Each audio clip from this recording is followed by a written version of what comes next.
자, 15강 1번부터 같이 볼까요?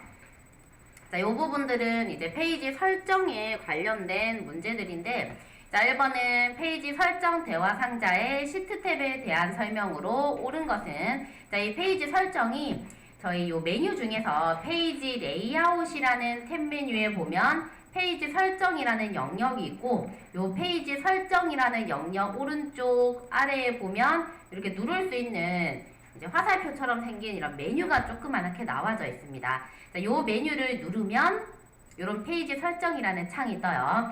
보고 계신 요 페이지 설정 창이 4개 탭으로 나뉘어져 있는데 요 각각의 요 탭마다 하는 기능들이 되게 다양해요. 그래서 이 내용들이 필기 내용에 이제 자주 등장을 합니다. 요 창에 대한 내용들이에요. 자, 이번에 이제 시트 탭. 이제 시트 탭을 누르면 자, 보기 1번에 메모는 셀에 설정된 메모의 인쇄 여부를 설정하는 것으로 없음과 시트에 표시된 대로 중 하나를 선택하여 인쇄할 수 있다. 자, 요 인쇄 부분의 아래쪽에 보면 메모라는 부분이 여기에 있죠. 그래서 메모는 기본적으로 없음으로 되어져 있는데 이제 인쇄할 때는 얘를 펼쳐보면 시트 끝과 그 다음에 시트에 표시된 대로 이렇게 2개 중에서 선택해서 인쇄를 할 수가 있어요. 그래서 1번 보기는 정확한 보기가 아니죠. 없음과 시트 끝, 시트에 표시된 대로 3개 중에 하나를 표시할 수 있다라고 해야 맞는 설명이 되겠죠. 일단 1번 틀렸어요. 자, 2번 보기는 워크시트의 셀 구분선을 그대로 인쇄하려면 눈금선을 체크하여 표시하면 된다. 자, 저희 이제 워크시트가 전부 다 셀 구분선들이 있는데 이게 셀 구분선들은 이제 이 눈금선들은 기본적으로 인쇄는 안 돼요. 그래서 저희가 테두리를 넣고 이렇게 해야 이제 선들이 인쇄가 되는데 여기 워크시트의 구분선들을 그대로 인쇄하고 싶을 때는 요 인쇄에 보시면 눈금선이라고 있죠. 자, 요 눈금선이라는 옵션에다가 체크하면 셀 구분선들이 인쇄됩니다. 그래서 2번이 옳은 설명이에요. 3번 보기도 볼게요. 간단하게 인쇄라는 게 여기에 또 있죠. 자, 여기 간단하게 인쇄라는 거는 정말 말 그대로 이 옵션 그대로 간단하게 인쇄를 하겠다라는 건데 요 간단하게 인쇄를 딱 체크를 하는 순간 모든 그 서식들이 다 제거됩니다. 뭐 서식에는 셀의 색깔이라든지 테두리라든지 모든 그래픽 개체들 싹 다 제거되고 정말 글자만 까맣게 인쇄하고 싶을 때 텍스트만 간단하게 인쇄하고 싶을 때 쓰는 옵션이 요거예요. 그래서 그래픽 개체 뭐 도형이나 단추라든지 이미지 차트 이런 거 싹 다 없애버리고 글자만 딱 까맣게 인쇄해 주는 게 간단하게 인쇄예요. 근데 3번 보기는 간단하게 인쇄를 체크하면 설정된 글꼴색은 모두 검정으로까지는 맞는데 도형은 그래픽 개체죠. 도형은 테두리 색만 인쇄한다는 게 아니라 아예 도형은 인쇄에서 제외돼야 돼요. 3번도 틀렸어요. 4번은 인쇄 영역의 범위를 지정하면 특정 부분만 인쇄할 수 있으며 여기 윗부분에 보시면 제일 첫 번째 인쇄 영역으로 설정할 수 있는 부분이 있죠. 내가 이 페이지에 어느 특정 부분만 딱 인쇄 영역으로 설정하고 싶다 하면 이 인쇄 영역에다가 범위를 잡아버리면 돼요. 저기 지정한 범위에 숨겨진 행이나 열도 함께 인쇄는 안 되겠죠. 저희 엑셀에서 숨겨져 있는 행이나 열이라는 거는 사용을 안 하겠다라는 거예요. 대부분의 모든 기능에서 숨겨진 행과 열은 빠지게 됩니다. 그래서 4번도 틀린 거죠. 자, 2번 보기. 이제 2번 문제도 마찬가지예요. 2번도 머리글 편집과 바닥글 편집에서 명령 단추와 기능의 연결이 옳지 않은 것은 이제 요거는 지금 보고 계신 요 페이지 설정 창에서 머리글 바닥글이라는 요 탭 있죠. 여기에 보면 머리글 편집, 바닥글 편집 이제 이 버튼들이 있는데 이제 2개 눌러도 똑같은 화면이 떠요. 하나는 이제 위에 머리글 편집하는 거고 하나는 바닥글 편집하는 거예요. 그래서 제가 머리글 편집을 눌러보면 이제 요런 창이 떠요. 자, 요 창에 이런 아이콘들 가지고 머리글에 이제 머리글이니까 상단이에요. 왼쪽, 가운데, 오른쪽 이렇게 나뉘어서 요 버튼들 가지고 머리글을 편집을 할 수가 있는데 얘네 그림이랑 연결이 옳지 않은 거 찾으라는 거예요. 자, 1번에 제일 끝에 있는 요거 그림 서식이에요. 1번 맞죠? 그 다음에 2번에 페이지 번호, 요 샵이 하나만 적혀져 있는 게 페이지 번호, 현재 페이지 번호가 되겠죠. 얘가 페이지 번호 삽입. 그 다음에 요 종이가 2개 겹쳐진 게 전체 페이지 수예요. 전체 페이지 수. 그 다음에 요 달력 모양, 옛날에 한 장씩 뜯어 쓰는 그 옛날 달력 있죠? 요 달력처럼 생긴 게 날짜 삽입이에요. 그 다음에 동그랗게 시간 모양, 시계 모양으로 생긴 게 당연히 이제 시간 삽입이고요. 그러면 3번도 맞아요. 근데 이제 얘네들 세 개를 조금 주의해야 되는 거예요. 요 세 개 이제 보면 폴더 모양처럼 같이 끼워져 있는 것은 파일 경로 삽입이에요. 파일 경로. 그 다음에 엑셀 통합 문서처럼 이 초록색 아이콘이 같이 들어가 있는 게 파일 이름 삽입이에요. 요 통합 문서 형식으로 생겼죠. 이렇게 생긴 게 파일 이름 삽입이에요. 그 다음에 이렇게 딱 누가 봐도 시트처럼 생겼죠. 워크시트처럼 생긴 이렇게 생긴 게 시트 이름 삽입이 됩니다. 그러면 틀린 것은 4번이 되겠죠. 그래서 이게 별게 아닌데 사실 시험 문제에 나온 적이 있어서 나머지는 사실 뭐 크게 어렵지 않게 구분을 할 수가 있는데 요게 조금 세 가지가 헷갈릴 수 있겠죠. 그래서 폴더 같이 나와져 있는 게 파일 경로 삽입, 엑셀의 아이콘이 초록색으로 같이 들어가 있는 게 파일 이름. 그래서 파일 이름하고 시트 이름은 달라요. 시트 이름은 진짜 그냥 워크시트 모양만 딱 나와져 있게 이렇게 생겼어요. 그래서 정답이 4번이 되는 거예요. 그래서 4번은 시트 이름 삽입이 아니라 파일 이름 삽입이죠. 자, 그 다음 3번 볼게요. 자, 3번 문제는 인쇄 미리 보기 및 인쇄 상태에서의 페이지 설정, 대화 상자에 대한 설명으로 옳은 것을. 자, 요거는 문제 자체에서 뭐라고 했냐면 그냥 페이지 설정, 대화 상자를 띄운다 라는 것이 아니라 인쇄 미리 보기 및 인쇄 상태에서 띄운다 라고 나와요. 자, 이렇게 비어있는 엑셀 말고 제가 그냥 엑셀을 하나 열어볼게요. 데이터가 조금 있는 엑셀을 한번 열어보겠습니다.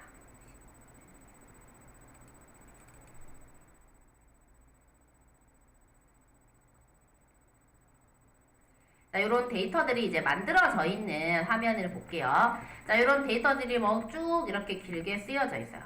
그래서 이렇게 길게 쓰여져 있는 상태에서 저희가 페이지 레이아웃에 가면 아까 이렇게 페이지 설정 창을 이렇게 띄울 수 있었죠. 자, 지금 문제에서는 얘를 인쇄 미리 보기 및 인쇄 상태에서다 라고 했어요. 자, 컨트롤 F2번 혹은 뭐 Alt P, 뭐 컨트롤 P 이렇게 누르면 이제 인쇄 아니면 그냥 메뉴로 저희 파일 메뉴 눌러서 이제 인쇄라는 거. 파일에 들어오면 저희 왼쪽에 인쇄 버튼 누를 수 있습니다. 자, 요 화면에 들어온다라는 거예요. 자, 요 화면에 들어와서 여기에 보시면 인쇄라는 옵션들 막 설정할 수 있는 부분이 이렇게 뜨죠. 여기에 제일 아래쪽에 보면 조그만하게 페이지 설정이라고 글자로 누를 수 있게 메뉴가 나와져 있어요. 요 화면에서도 페이지 설정 창을 똑같이 띄울 수가 있는 거예요. 그래서 이 페이지 설정이라는 메뉴를 누르면 저희 아까 페이지 레이아웃에서 눌렀던 화면이랑 똑같은 창이 뜹니다. 여기에 기능이 다 똑같은데 이제 요 페이지 인쇄 미리 보기에서 얘를 열면 딱 요 시트 탭에서 요 위에 있는 세 가지 인쇄 영역과 인쇄 제목에 반복할 행과 반복할 열 이렇게 세 가지는 작업을 못해요. 여기는 이제 조금 화면에 티가 날지 모르겠는데 조금 회색처럼 보이죠. 이 부분은 아예 못쓰게 비활성화되어 있어요. 제가 여기를 범위를 잡고 싶어서 얘를 아무리 눌러도 이 버튼을 아무리 눌러도 얘는 안 눌러져요. 그래서 인쇄 미리 보기 및 인쇄 상태에서 이 페이지 설정을 띄우면 시트 탭의 요 윗부분에 있는 요 영역이 작업이 안 돼요. 요거를 뺀 나머지는 전부 다 똑같이 작업이 됩니다. 자, 그럼 이제 3번 문제를 볼게요. 자, 1번에 눈금선이나 행렬, 머리글의 인쇄 여부를 설정할 수 없는 게 아니라 얘를 빼고 나머지는 다 됐다라고 했으니까 눈금선 설정 가능하죠. 누를 수 있죠. 행렬, 머리글 선택 가능해요. 그래서 없다가 아니라 얘는 가능한 거예요. 1번 틀렸죠. 그 다음에 2번에 인쇄 영역이나 인쇄 제목으로 반복할 행 또는 반복할 열을 설정할 수 얘는 없는 거예요.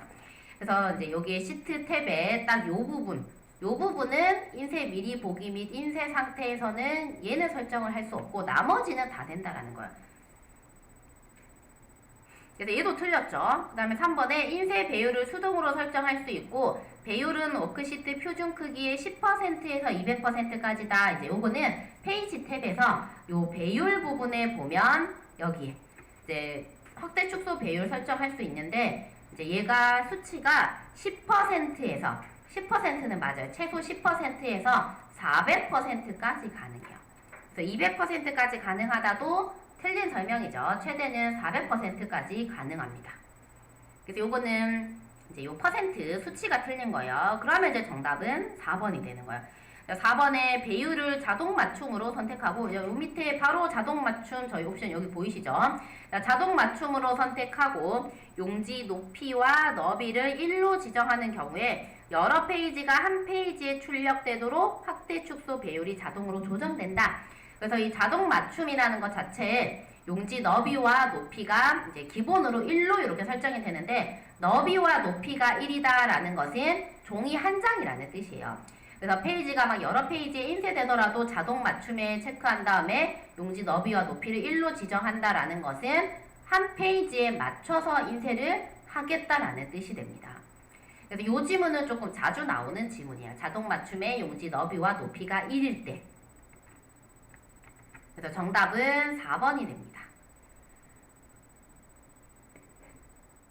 자, 그 다음에 4번 바로 이어볼까요? 자, 4번에 페이지 설정 대화 상자의 워크시트에 포함된 메모의 인쇄 여부다. 요 시트 탭에 있죠. 시트 탭에 요 메모 인쇄 여부. 그래서 이거를 지정해야 할 때 선택해야 할 탭은 4번 시트 탭이 되는 거예요.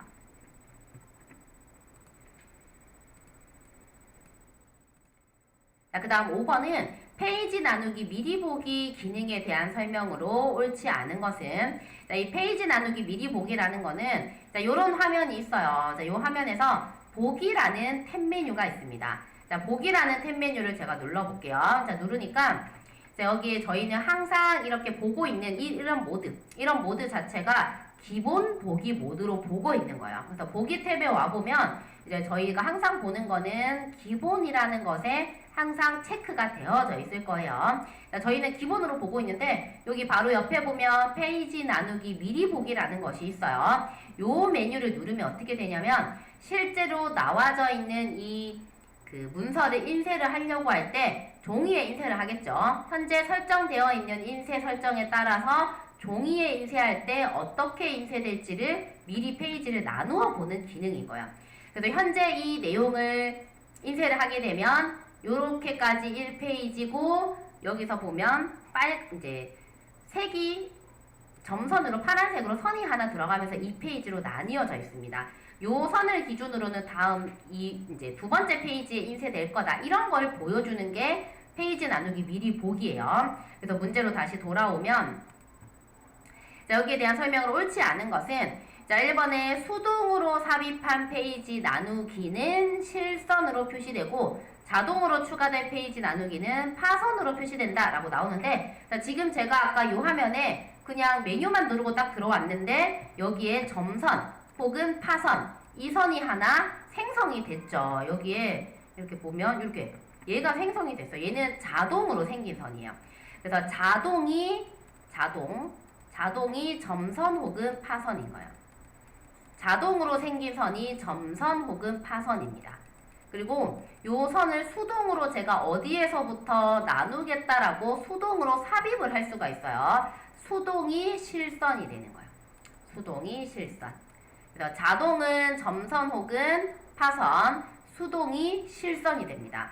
그래서 지금 요 보기는 그러면 맞는 보기죠. 수동으로 삽입한 페이지 나누기가 실선, 자동으로 추가된 페이지 나누기는 파선 혹은 점선 이렇게 되는 거예요.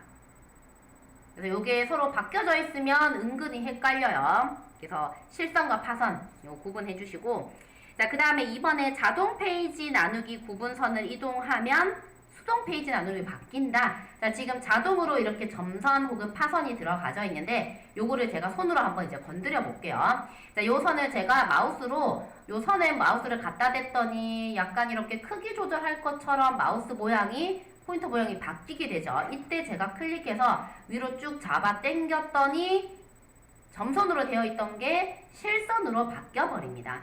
그래서 자동으로 나와져 있는 이 선을 손으로 건드리는 순간 그때부터는 수동이 되는 거예요. 그래서 얘는 2번도 맞죠. 자동 페이지 나누기 구분선을 이동한다라는 건 손으로 건드린 거예요. 그때부터는 수동 페이지 나누기로 이렇게 바뀌게 됩니다. 바뀌었죠? 2번도 맞아요. 자, 3번에 수동으로 삽입한 페이지 나누기를 제거하려면 페이지 나누기를 페이지 나누기 미리 보기 영역 밖으로 끌어놓는다 라고 나오죠. 자, 요거를 요 선을 클릭해서 제가 페이지 나누기 미리 보기 밖으로 쭉 끌어당겨서 화면 밑으로 완전 내려온 거예요. 그랬더니 1페이지, 2페이지를 나누는 선이 완전 사라진 거예요. 그래서 화면에 바깥으로 쭉 끌어다가 놓으면 사라지게 됩니다. 그래서 사라지죠. 자, 그 다음에 4번이 그러면 이제 정답일 거예요. 이제 4번 보기를 볼게요. 자, 4번 보기는 행 높이와 열 너비를 변경하여도 자동 페이지 나누기는 영향을 받지 않고 원래대로 유지된다라고 나오는데, 자, 행 높이와 열 너비를 변경을 한대요. 자, 이렇게 제가 다시 컨트롤 Z 눌러서 다시 점선으로 만들었어요. 자, 다시 자동으로 만들었는데, 자, 이 자동으로 되어져 있는 선에 지금 현재는 43행과 44행 사이에 요 선이 만들어져 있죠. 근데 제가 위로 쭉 올라가서 1행의 높이를 완전 높여버린 거예요. 자, 1행의 높이를 완전 높였더니 요 선이 자동 페이지 나누기 구분선이 아까 43과 44행 사이에 있었는데 36과 37로 이동이 됐죠. 그래서 이 화면에서 행 높이와 열 너비를 변경하게 되면 당연히 영향을 받는 거예요. 행 높이와 열 너비를 변경하면 당연히 그 한 페이지에 인쇄할 수 있는 영역은 한정적이죠. 그래서 그 행 높이와 열 너비를 변경하게 되면 페이지 나누기는 영향을 받지 않는 게 아니라 영향을 받아요. 영향을 받아서 원래대로 유지되는 게 아니라 영향을 받아서 위치가 바뀔 수 있는 거예요. 그래서 4번이 정답이 됩니다. 그래서 행 높이와 열 너비를 변경하면 요 페이지 나누기 구분선이 바뀔 수 있는 거예요.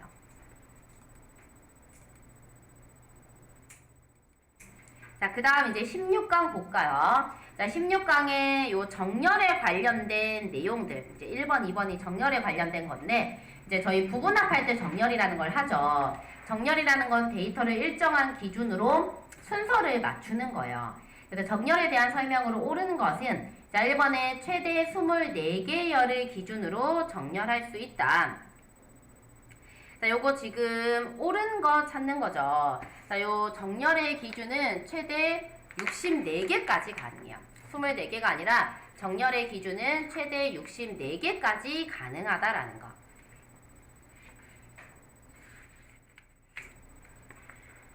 그래서 일단 틀렸죠.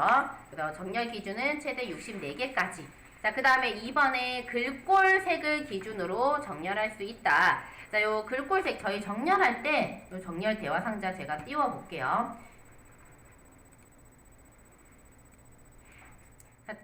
저희 정렬할 때 데이터 탭에 이렇게 정렬 들어가서 이렇게 띄울 수 있죠. 저희 정렬 기준에 이렇게 4가지가 있었습니다. 셀 색깔도 가능하고, 그 다음에 셀값 당연히 가능하고, 글꼴색, 그 다음에 조건부 서식, 아이콘 이렇게 4가지가 가능해요. 그래서 글꼴색으로 정렬하는 거 가능하죠. 2번이 정답이에요. 자, 2번이 정답이고, 그 다음에 3번 볼게요. 자, 3번에 정렬 대상 범위에 병합된 셀이 포함되어 있으면, 병합됐다라는 거는 이제 셀이 합쳐진 거죠. 합쳐져 있으면 그 셀이 다른 열과 다른 내용과 이제 다른 이제 행들의 내용과 싹 다 안 맞는 거죠. 개수가 안 맞죠. 그래서 병합된 셀이 포함되어 있으면 정렬을 할 수 없는 거예요. 그래서 그 범위 안에 병합된 거 있다. 그러면 정렬이 실행이 안 돼요. 그 다음에 4번에 숨겨진 행은 정렬 결과에 포함 안 되겠죠. 아까부터 계속 나오죠. 숨겨진 행과 열은 대부분의 모든 기능에서 아까 빠진다라고 했기 때문에 둘 다 숨겨진 행이나 숨겨진 열 둘 다 정렬 결과에는 포함되지 않는 거예요. 자, 그 다음에 2번은 다음 중 엑셀에서 기본 오름차순 정렬 순서에 대한 설명으로 옳지 않은 것은, 자, 1번에 날짜는 가장 이전 날짜에서 가장 최근 날짜의 순서로 정렬된다. 자, 이 오름차순이라는 것은 가나다 순이죠. 가나다 순. 그 다음에 숫자로 치면 0에서 9까지 작은 것부터 큰 걸로 올라가는 순서로 되어 있는 게 오름차순이에요. 제일 작은 게 먼저 오는 거예요. 그러면 날짜 같은 경우는 이전 날짜하고 최근 날짜 두 개가 있으면 이전 날짜가 더 작은 거예요. 날짜는 저희 1년 번호로 계속 더해져서 만들어집니다. 뭐 예를 들어서 오늘이 100번이다. 오늘이 숫자로 100이다. 그러면 어제는 99번, 이틀 전에는 98번, 내일은 101번, 모레는 102번 이런 식으로 1년 번호로 증가되면서 만들어지기 때문에 이전 날짜가 더 작은 숫자예요. 그리고 가장 최근 날짜가 숫자로 더 큰 숫자에 해당이 돼요. 그러면 오름차순은 작은 것부터 시작돼야 되니까 날짜 같은 경우는 이전 날짜에서 가장 최근 날짜 순으로 정렬되는 게 맞는 거예요. 그래서 날짜는 이전 날짜가 더 작은 날짜예요. 그 다음에 2번 논리값의 경우에 true 다음 false 순서로 정렬된다는 true라는 게 엑셀에서 참이죠. 1로 만들어질 수 있어요. 그 다음에 false는 거짓이죠. 숫자 값으로는 0인 거예요. 그러면 얘는 안 맞죠. 오름차순은 작은 게 먼저 와야 되니까 true 다음 false가 아니라 순서가 서로 바뀌어야 정답이 되는 거예요. false가 0이니까 false가 먼저 와야 돼요. 그래서 오름차순일 때는 논리값의 경우에는 false 다음 true 순서로 정렬된다. 바꿔야 정답이 됩니다. 그래서 정답이 2번인 거예요. 자, 3번의 숫자는 오름차순이니까 가장 작은 음수에서 가장 큰 양수 순서로 정렬된다. 맞죠? 그 다음에 4번의 빈셀. 자, 이 빈셀은 오름차순과 내림차순 정렬해서 항상 제일 마지막에 정렬돼요. 비어있는 셀. 자, 비어있는 셀이 포함되면 오름차순이든 내림차순이든 항상 마지막에 간다라는 거. 자, 그 다음에 3번 볼게요. 자, 16강 3번에 다음 중 데이터 관리 기능인 자동 필터에 대한 설명으로 옳지 않은 것. 자, 요 필터가 저희 크게 자동 필터와 고급 필터로 나뉘어지죠. 자동 필터는 이제 고급 필터랑 이제 차이점이 있어요. 되게 편리하지만, 자, 1번 문제를 보면 필터는 데이터 목록에서 설정된 조건에 맞는 데이터만 추출하여 나타내기 위한 기능으로까지 맞죠. 근데 워크시트의 다른 영역으로 결과 테이블을 자동 생성할 수 있다는 자동 필터는 안 되죠. 자동 필터는 표 안에서만 저희 자동 필터를 걸게 되면 자, 이런 데이터에서 저희가 필터 이렇게 누르면 이제 여기에 부서명이 나는 격리부인 것만 하고 싶다 해서 확인을 누르면 요 원본표 안에서만 결과를 볼 수 있고 요 결과를 다른 위치로 복사하는 게 안 되는 게 자동 필터예요. 그래서 요거는 다른 영역으로 결과 테이블을 자동 생성할 수 있는 것은 자동은 안 되고 고급 필터가 가능하죠. 그래서 저희 고급 필터 볼 때, 결과 볼 때 항상 다른 영역의 위치에서 결과를 보게 되죠. 그래서 옳지 않은 것은 1번이 되는 거예요. 그래서 자동 필터는 원본표 안에서만 결과를 확인할 수 있습니다. 나머지는 이제 다 맞는 거예요. 2개 이상의 필드로 필터링 할 수 있죠. 각각 따로따로 조건 걸면 돼요. 그리고 필터는 자동 필터는 누적 적용입니다. 첫 번째 조건을 걸자마자 바로 누적 적용되기 때문에 첫 번째가 조건이 되어 있는 그 위에 두 번째 조건이 누적으로 쌓아 올라가는 구조예요. 그래서 각 필터는 현재 필터 위에 적용된다라는 말이 맞는 뜻이에요. 그래서 사실은 이 2번 보기에서 얘기하고 있는 게 무조건 각각의 필드별로는 AND 조건만 가능하다라는 말을 조금 다른 표현 방식으로 써놓은 거예요. 그래서 자동 필터는 서로 다른 제목에 조건을 걸게 되면 누적 적용이다 라는 말이 무조건 둘 다 만족해야 된다라는 AND 조건이다 라는 뜻이랑 똑같은 말이에요.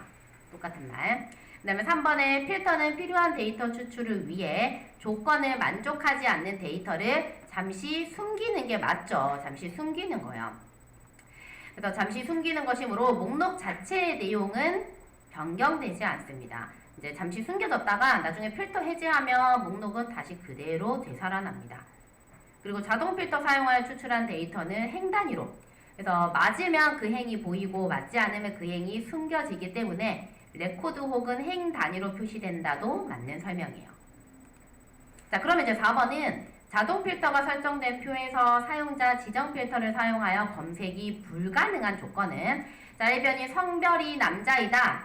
성별의 남자이다 주면 되죠. 조건 하나니까 가능해요.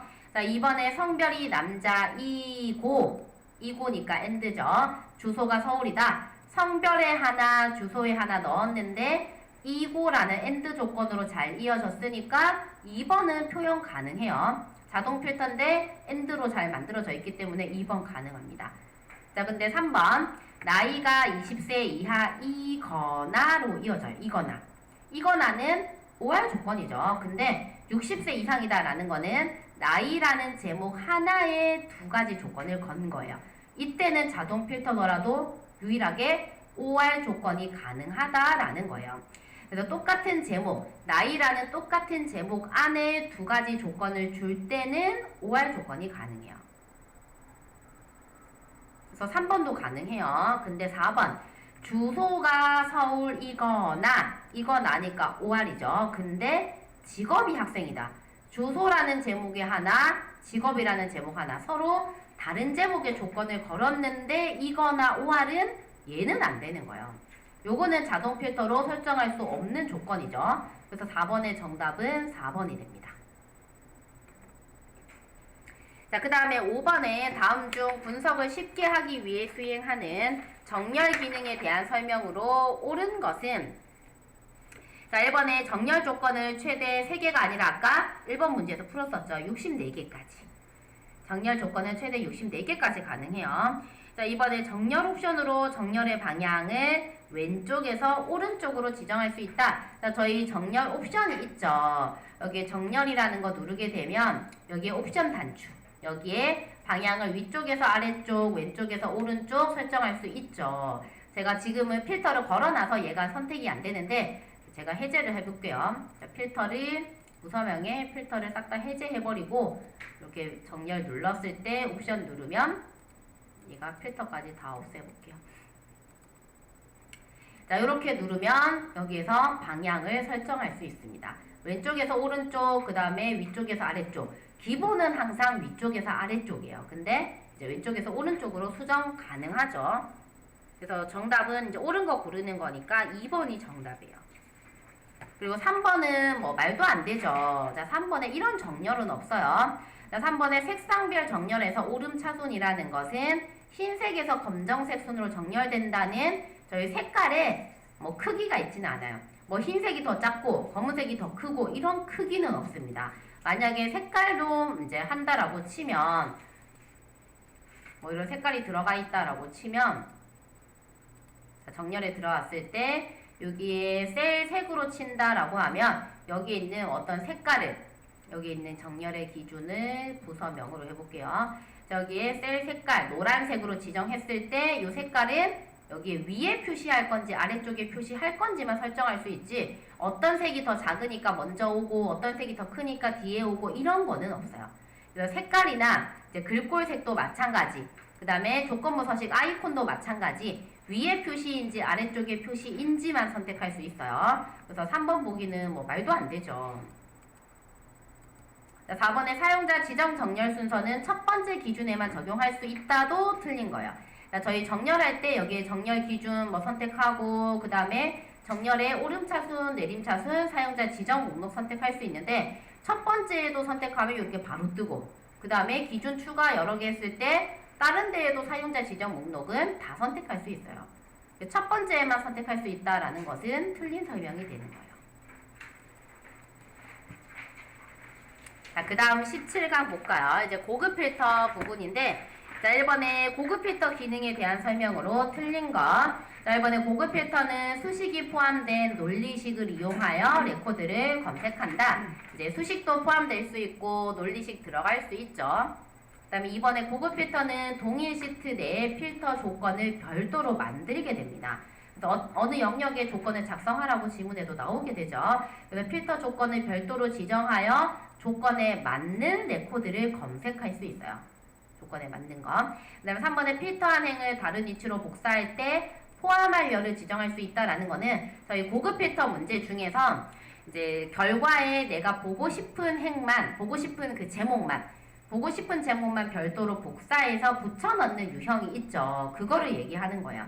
이 표의 전체 제목을 다 결과로 보고 싶은 게 아니라 내가 보고 싶은 제목만 별도로 복사 붙여넣기 한 다음에 결과를 보면 그 포함한 열만 내가 결과로 볼 수 있는 거예요. 그래서 그 포함할 열을 지정해서 결과를 걔네들만 볼 수 있다라는 거예요. 가능하죠. 그 다음에 4번에 기준 범위에 쓰인 필드 이름은 목록에 있는 필드 이름과 반드시 일치할 필요는 없다가 아니라 2번 보기로 보면 이제 2번 문제에서 근무기간이 15년 이상이면서 나이가 50세 이상이다라는 거는 기준 범위에 쓰인 필드 이름이 근무기간과 나이가 되는 거예요. 이 근무기간과 나이는 저희가 복사 붙여넣기 하는 방법으로 여기 조건을 만들었었죠. 왜 그러냐면 그냥 키보드로 써도 되지만 제가 그렇게 하는 이유는 오타 날까봐 그런다라고 했었어요. 반드시 일치해야 되기 때문에 저희가 복사 붙여넣기 하는 거예요. 그래서 이 근무기간이라는 기준 필드 이름과 나이라는 이 기준 필드 이름이 오타가 나서 뭐 잘못 쓰이게 됐다 그러면 조건이 안 만들어져요. 그래서 반드시 일치를 해야 되는 거예요. 그래서 틀린 것은 1번의 정답은 4번이래요. 자, 그럼 이제 2번은 이제 고급 필터 조건을 만드는 거예요. 근무기간이 15년 이상이면서니까 AND 조건이죠. AND 조건이니까 두 조건이 같은 줄에 나란히 작성되어져 있어야 돼요. 그래서 근무기간이라는 제목과 나이라는 제목이 일단 양옆으로 나란히 작성되어야 되는데 4번은 엉터리죠. 근무기간과 나이가 위아래로 되어져 있어요. 이런 조건 작성법은 없죠. 3번도 마찬가지. 근무기간과 나이가 위아래로. 3번, 4번은 보자마자 이제 제끼고 봐야 돼요. 그리고 이제 같은 줄에 AND 조건일 때는 같은 줄, OR 조건일 때는 다른 줄이었죠. 요거는 AND 조건이니까 무조건 1번, 2번 중에는 1번밖에 정답이 안 되는 거예요. 그래서 근무기간 밑에 15보다 크거나 같다. 나이 밑에 50보다 크거나 같다. 1번이 정답이 됩니다. 그래서 고급 필터는 그림 가지고 이렇게 문제를 쭉 써놓고 이제 조건 작성으로 옳은 것은 이런 것도 많이 나와요.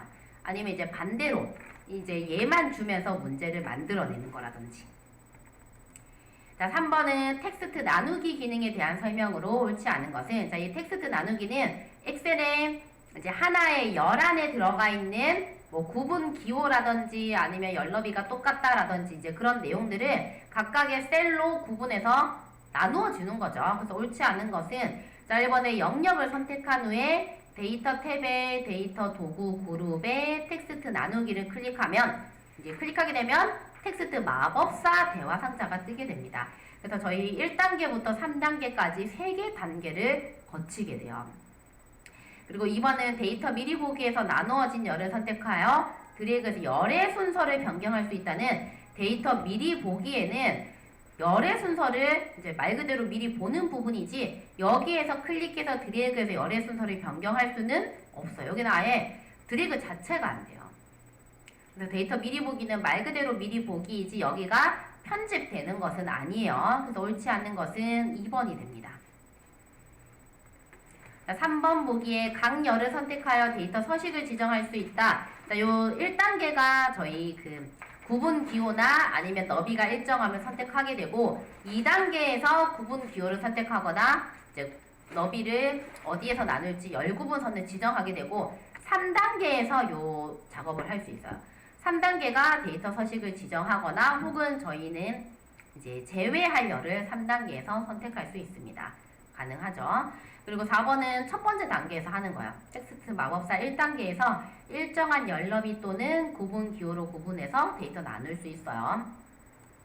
주로는 이제 구분 기호로 훨씬 더 많이 나와요. 세미콜론이라든지 쉼표, 공백, 탭 이런 거 구분 기호로 구분되어 있음이라는 문제들.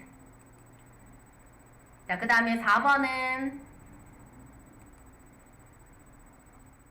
자, 4번은 다음 중 텍스트 나누기에 대한 설명으로 옳지 않은 것. 자, 1번에 각 필드가 일정한 너비로 정렬되어 있다라는 거는 자, 얘는 1단계에서 열 구분선으로 나누기, 일정한 열 너비로 나눌 수 있는 거예요. 그래서 사용자가 열 구분선의 위치를 지정하여 데이터를 분리할 수 있는 거예요. 너비가 일정하다라고 하면 구분 기호 말고 열 구분선의 위치를 지정할 수 있습니다. 그 다음에 이번에 텍스트 마법사에서는 탭이나 세미콜론, 쉼표, 공백 등의 구분 기호가 기본으로 제공돼요. 그리고 사용자가 원하는 구분 기호 지정하는 것도 가능해요. 쓸 수 있어요. 그 다음에 3번에 데이터 필드 사이에 2가지 이상의 문자 구분 기호가 있는 경우에는 텍스트 나누기를 실행할 수 없는 게 아니라 그 둘 중에 하나 지정하면 돼요. 근데 여러 가지 구분 기호가 들어가 있더라도 어떤 특정 구분 기호를 딱 지정하게 되면 그 기호 기준으로 나뉘기 때문에 2가지 이상 들어가 있어도 내가 뭘로 나누겠다라고 지정을 하면 되는 거예요. 그러니까 텍스트 나누기 실행할 수 없다가 아니라 그 둘 중에 하나를 지정하면 텍스트 나누기를 실행할 수 있는 거예요. 그래서 옳지 않은 것은 3번이 됩니다. 그리고 아까 3단계에서 이제 3번 문제에서 했었죠. 3단계에서 각 열의 데이터 서식을 설정할 수 있는 거예요. 자, 5번은 고급 필터를 선택할 때 나타나는 대화 상자에 대한 설명을 잘못된 것. 자, 1번은 현재 위치의 필터는 필터링의 결과를 원본 데이터 범위에 그대로 표시하고자 할 때 선택하는 거예요. 그래서 현재 위치의 필터가 있고 다른 위치의 복사가 있죠. 자, 2번에 다른 장소의 복사, 요거를 이용하면 필터링의 결과를 다른 시트는 안 돼요. 다른 시트, 요거가 틀린 거야. 자, 이 다른 장소의 복사는 같은 워크시트 내에서 특정 셀의 위치를 지정할 수 있는 것이지 시트를 다른 데로 옮길 수는 없습니다. 그래서 요거 주의하셔야 되겠죠. 결과를 다른 시트는 안 돼요. 같은 워크시트 내에서만 위치를 지정할 수 있다라는 거. 그래서 요 5번의 정답은 2번이 되는 거예요. 요거는 조금 주의하셔야 돼요. 그리고 데이터 범위는 필터링이 적용되는 표의 전체 영역을 표시할 때 저희 고급 필터 할 때 요런 창을 띄우죠. 자, 여기에 이 목록 범위가 여기에서 말하는 데이터 범위를 의미하는 거예요. 그래서 이 목록 범위는 전체를 의미하죠. 그리고 4번의 조건 범위랑 필터링의 조건이 표시된 셀 영역을 나타낼 때 사용된다. 이 조건 범위가 이제 어느 범위의 조건을 만들었냐라는 범위를 지정하는 부분이죠. 자, 그 다음 이제 18강으로 넘어가면 자, 이 부분은 분석 작업에 나오는 필기 문제들이라 이제 분석 작업에 나오는 것들은 저희가 실기를 하고 이제 나서 보면 이제 실기 내용이 많이 나오게 돼서 이제 문제들을 조금만 풀어보시면 금방 적은데요. 자, 1번은 부분합 대화 상자에 대한 설명으로 옳지 않은 것. 자, 1번에 부분합을 실행하기 전에 직급 항목으로 정렬되어 있어야 올바른 결과를 얻을 수 있다. 왜냐면 그룹할 항목의 직급이라고 되어져 있죠. 그리고 2번에 부분합의 실행 결과는 직급별로 이제 직급으로 그룹화 되어져 있으니까 직급별로 급여 항목에 대한 부분합 계산 항목의 급여라고 되어져 있죠. 급여 항목에 대한 사용할 함수의 합계니까 이제 급여 항목에 대한 합계가 표시된다. 맞죠? 그 다음에 3번에 인쇄시 직급별로 다른 페이지에 인쇄된다는 요 아래쪽 옵션 때문이에요. 여기 약간 표시 점점점 누른 것처럼 딱 보이죠. 그룹 사이에서 페이지 나누기 얘가 체크가 되어져 있기 때문에 그룹으로 직급이 묶여져 있으니까 직급별로 서로 다른 페이지에 인쇄되는 거예요. 대리별로 그 다음에 과장으로 바뀌면 다른 페이지의 과장별로 이렇게 실제 인쇄할 때 그룹 사이에서 페이지를 나눠서 인쇄를 하겠다라는 거예요. 그 다음에 4번에 계산 결과는 그룹별로 각 그룹의 위쪽이 아니라 요 옵션 체크되어져 있죠. 데이터 아래의 요약 표시니까 위쪽이 아니라 아래쪽에 표시된다 라고 해야 맞는 설명인 거예요. 자, 2번은 피벗 테이블에 대한 설명으로 옳지 않은 것. 원본의 자료가 변경되면 모두 새로 고침 기능을 이용하여 일괄 피벗 테이블에 반영할 수 있죠. 자, 저희 피벗 테이블하고 시나리오는 원본 자료가 변경돼도 자동으로 반영은 안 해주죠. 근데 피벗 테이블은 모두 새로 고침이라는 기능이 있어요. 요거 이용하면 반영할 수 있습니다. 그래서 이거는 맞는 설명이죠. 피벗 테이블은 모두 새로 고침이 가능합니다. 그리고 이번에 작성된 피벗 테이블을 삭제하는 경우에는 함께 작성한 피벗 차트는 자동으로 삭제된다가 아니라 자, 저희 피벗 차트라는 게 실기에서 나오지는 않죠. 그냥 차트는 이제 나오는데 자, 이 작성된 피벗 테이블을 삭제를 하게 되면 피벗 테이블을 가지고 만든 피벗 차트라는 것도 있어요. 자, 이 피벗 차트는 같이 자동으로 삭제되는 것이 아니라 피벗의 기능이 싹 제거된 그냥 일반 차트로 변경이 돼버려요. 같이 삭제는 되지 않는 거예요. 그래서 같이 자동으로 삭제된다 라고 했기 때문에 2번이 정답이에요. 삭제되는 게 아니라 일반 차트로 변경이 된다 라고 해야 맞는 설명이 됩니다. 자, 3번은 피벗 테이블을 삭제하려면 피벗 테이블 전체, 저희 피벗 테이블 다시 할 때 피벗 테이블 만든 부분을 범위 잡아서 데이터 지우듯이 딜리트 하면 된다라고 했죠. 딜리트 키 누르면 지워져요. 그 다음에 4번의 피벗 테이블의 삽입 위치는 새 워크시트도 가능하고 기존 워크시트에서 시작 지점을 저희가 찍어놓고 시작하는 걸로 하죠. 그래서 새 워크시트 혹은 기존 워크시트에서 시작 위치를 선택할 수 있습니다. 두 가지 중에서 피벗 테이블 삽입할 수 있어요.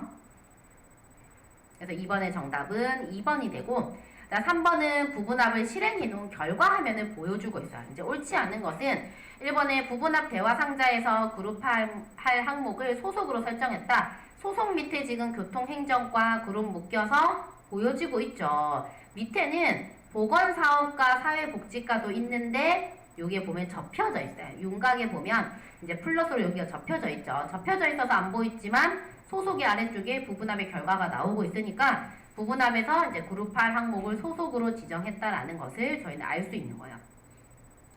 그 다음에 2번에 그룹의 모든 정보 데이터를 표시하려면 윤곽 기호에서 3을 클릭하면 된다가 아니라 전부를 표시하려면 이 윤곽 기호 왼쪽부터 1, 2, 3, 4 되어져 있는데 항상 제일 하위에 있는 거를 눌러야 전체가 표시해요.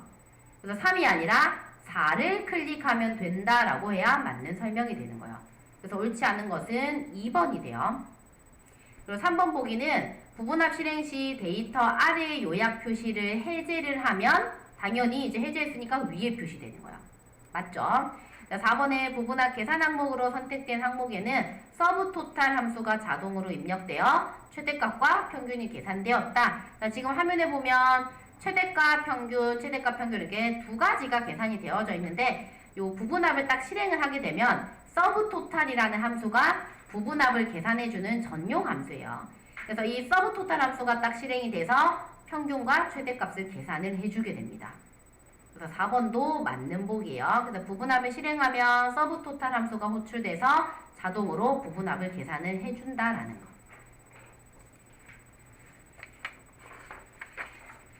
자, 그 다음 4번 볼까요?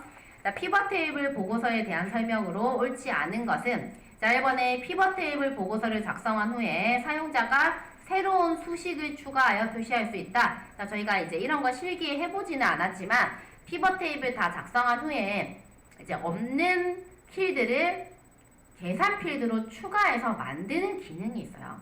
그래서 이제 보고서를 작성한 후에 새로운 수식이 추가된 필드를 표시할 수가 있는 거예요. 1번 가능합니다. 그 다음에 2번에 원본 데이터가 변경되면 사실 나머지 몰라도 요거 무조건 정답 2번 골라야 돼요. 피벗 테이블 보고서 데이터는 자동으로 반영은 절대 안 되죠. 자동 반영이 안 되기 때문에 모두 세로 고침이라는 기능을 아까 이용해야 된다라고 했어요. 그래서 자동 반영 피벗 테이블하고 그 시나리오 두 개는 원본 데이터가 바뀌어도 자동 변경은 안 된다라는 거. 2번이 정답이에요. 그리고 3번에 피벗 테이블 보고서에 현재 작업 중인 워크시트나 혹은 새로운 워크시트 두 개 중에 삽입 위치를 선택할 수 있어요. 아까 이런 비슷한 지문 나왔죠. 그리고 4번 아까 요것도 보기에 나왔어요. 피벗 테이블을 삭제하더라도 피벗 테이블과 연결된 피벗 차트는 삭제되지는 않고 일반 차트로 변경돼요. 이게 맞는 보기가 됩니다. 자, 5번은 이제 피벗 테이블 자체 결과가 나와져 있는데 자, 이렇게 작성하기 위한 작업으로 옳지 않은 것. 자, 1번 피벗 테이블 보고서 넣을 위치로 기존 워크시트에 M3을 선택했다가 바로 틀렸죠. M3은 피벗 테이블의 표가 시작되는 위치가 아니라 필터가 시작되는 위치예요. 그래서 피벗 테이블 보고서 넣을 위치로 필터 위치가 아닌 실제 표가 시작되는 M5가 시작 위치로 지정이 된 거인 거예요. 그래서 필터가 시작 위치가 아니에요. 요거는 M3을 선택하였다가 아니라 M5를 선택했다라고 바꿔줘야 정답이 됩니다. 그래서 1번이 정답이에요. 그리고 2번에 직업 필드를 보고서 필터 영역에 설정했다. 필터 부분에 직업이라는 제목 나와져 있으니까 직업이 필터 영역에 설정됐다라는 거 바로 알 수 있고, 총합계라는 것은 열의 총합계만 표시되도록 설정했다. 자, 이 총합계가 요 아래쪽에 있는 요 부분이에요. 요 부분이 총합계가 됩니다. 그래서 요 열의 이 부분에 있는 게 아래쪽에, 요 열 이만큼이 아래쪽에, 요 열의 이만큼이 아래쪽에 표시가 되어 있는 열의 총합계만 표시되어 있는 게 맞아요. 만약에 행의 총합계가 표시되어 있을 거면 여기에 나와야 돼요. 요 위치. 요 위치에, 이제 요 위치에다가 요 행의 이제 총합계가 여기에다가, 요 행의 총합계가 여기, 이렇게 요 오른편에 나온 게 행의 총합계. 그 다음에 아래쪽에 나와 있는 게 열의 총합계가 되는 거예요. 그래서 지금은 아래쪽 부분에만 총합계가 계산되고 있으니까 열의 총합계만 표시되도록 설정했다가 맞는 설명이에요. 그 다음에 4번에 행 레이블의 필드에 그룹 파일 설정했다. 1월, 2월, 3월 딱딱 떨어지게 나뉘어져 있죠. 이제 이런 날짜 같은 경우에는 요 날짜가 딱 하나의 열만 이렇게 나와져 있으면 그룹화가 설정이 됐다라는 거예요. 그룹화가 안 되어 있으면 날짜 여기 막 쪼개져서 여러 개 들어가죠.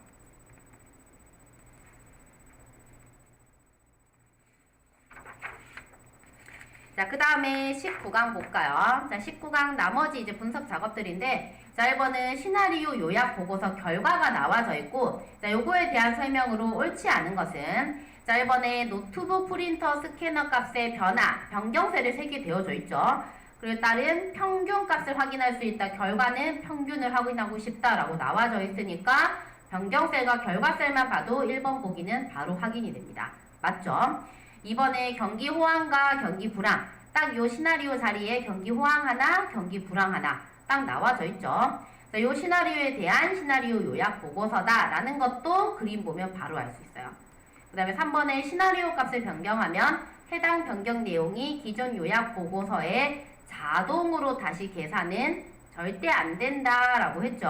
아까 피벗 테이블하고 시나리오는 바뀐 내용이 자동으로 절대 다시 안 돼요. 3번이 정답이 됩니다.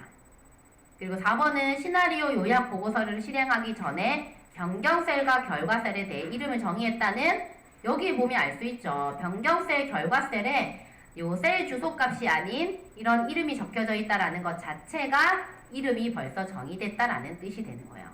그래서 시나리오 요약 보고서는 요 결과 화면을 가지고 저희가 다 해석할 수 있기 때문에 요런 이제 보기들 중에서 이제 옳지 않은 것은 고르는 게 그림이랑 같이 많이 나옵니다.